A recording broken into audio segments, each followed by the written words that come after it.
Today I want to talk about crime and how that has fallen here in the state of Connecticut. Connecticut was only one of two states in the nation last year to have a drop in overall violent crime. That is really good news for us, and it really speaks to the issues that we have tackled in the legislature the last few years, one of which, of course, was the response to the Sandy Hook tragedy. We worked on a bipartisan basis to make sure that we passed good common sense gun reform, which I know has helped reduce violent crime. Secondly, we've passed second chance legislation, which takes non-violent offenders and puts them in treatment programs that actually reduces recidivism rates and puts people on a path to finding meaningful employment and having a life in which they can lead freely and one that does not make them feel the need to go back to prison. Third, we have been able to save a tremendous amount of money because of the reforms that we have placed in our criminal justice areas.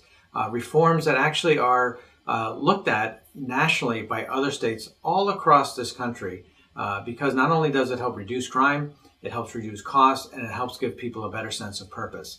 We've now been able to close two prisons and a wing of a prison as well, and we're working very hard to continue to bring down those costs. It costs an average of about $50,000 a year to house a prisoner, and that's because of the corrections officers and the staffing and the hard costs that we have.